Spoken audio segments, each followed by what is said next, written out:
Okay, hi YouTube, Mr. Boss here, and this is my sort of first impressions gameplay video of tabletop racing on the Vita. So the first thing I noticed is that the menus are not controlled by actual physical controls, you have to use the touchscreen. And this is just one of the things that you sort of notice because this game is actually ported over from mobile platforms. It was actually released on iOS and Android before coming to the Vita, and there are very few places where you can actually tell, but the menus are one of them. But having said that though, they are actually quite nice menus, you know, they're very seamless, and they actually look quite pretty. So, the actual garage is where you can unlock new cars, you can purchase new tyres and do some paint jobs. On top of that, there's also a lot of upgrades you can actually do to your car to reach its maximum potential, and as you earn more money and you complete more championships, you unlock new cars which have higher ceilings. So it's sort of a very standard gameplay formula, but I have to say the Vita is kind of lacking in good racing titles, and quite surprisingly this is one of the better ones. So the game is running at sub-native resolution, but it's pretty close to native. It actually looks fairly sharp, but probably not as crisp as it would on your Android device playing at sort of 1080p or whatever. But the gameplay is actually very smooth. I was surprised to see this game running at a smooth 60 frames per second, which was totally unnecessary on their part. I mean, generally with racing games, most of them stick to 30, but here we go, this is a portable 60 FPS title on the Vita, so that's, you know, news in itself. So the actual steering mechanics are probably not the most complex as you would expect, but they're actually not bad.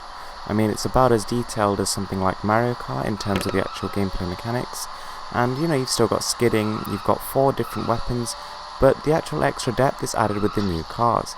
So with each different set of tyres you get, you actually unlock a new special ability, and these are actually more diverse and more powerful than the ones you pick up in just a normal item box. For example, some of the tyres will let you bounce over obstacles, and others will make you tear other cars to shreds.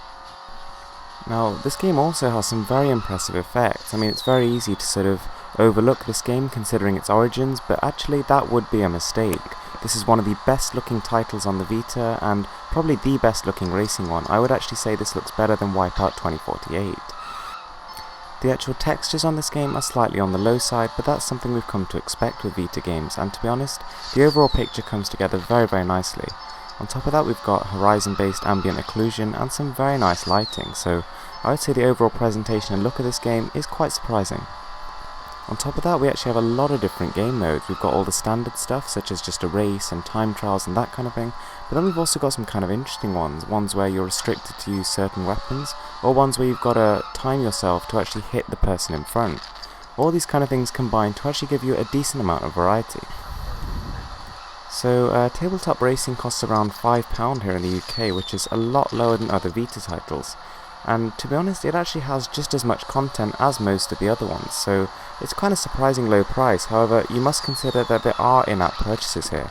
Having said that though, I've played the game for around 4 or 5 hours and have not yet once felt the need to actually do it.